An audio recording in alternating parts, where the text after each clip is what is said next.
পবিত্র কুরআনের সাথে বিজ্ঞানের আসলে তেমন কোনো বিরোধ নেই। কিছু লোক বেহুদাই দুটোকে আলাদা করে টক্কর লাগাতে চায়। মহাগ্রন্থ আল কুরআনকে বিজ্ঞানময় গ্রন্থ বলেছেন আল্লাহ সুবহানাহু ওয়া তাআলা। সূরা ইয়াসিনের ২য় আয়াতে বলা হয়েছে ওয়াল কুরআনুল হাকিম, অর্থাৎ শপথ বিজ্ঞানময় কুরআনের। তো কুরআন যে বিজ্ঞানময় এক ঐশী গ্রন্থ, আল কুরআনের অন্য অনেক আয়াত এর সপক্ষে প্রমাণ বহন করে। কিন্তু কিছু লোক কুরআন বিজ্ঞানময় এ কথা শুনলেই চোখ বড় বড় করে তাকায়। এটা আবার কি হতে পারে?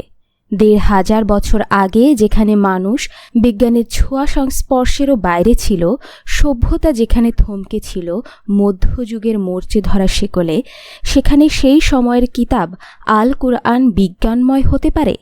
এটা কিভাবে সম্ভব? বিশাল এই প্রশ্ন ঘুরপাক খেতে খেতে মাথা খারাপ হওয়ার জোগাড় অনেকের।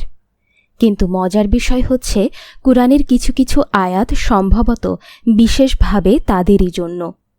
সেসব আয়াত চোখে আঙুল দিয়ে দেখিয়ে দেয় যে আল কুরআন সত্যি সত্যিই বিজ্ঞানময়। বিজ্ঞানের উৎকর্ষ যতই সাধিত হচ্ছে, আল কুরআনের প্রতিটি বাণীর সত্যতা মানুষের সামনে ততই উদ্ভাসিত হয়ে উঠেছে। মানুষ এখন বিজ্ঞানমুখী। বিজ্ঞানের আশীর্বাদে এখন মানুষ কুরআনের উপস্থাপিত প্রতিটি বিষয়ের সত্যতার প্রমাণ বাস্তবে প্রত্যক্ষ করে কুরআনকে গ্রহণ করে নিচ্ছে।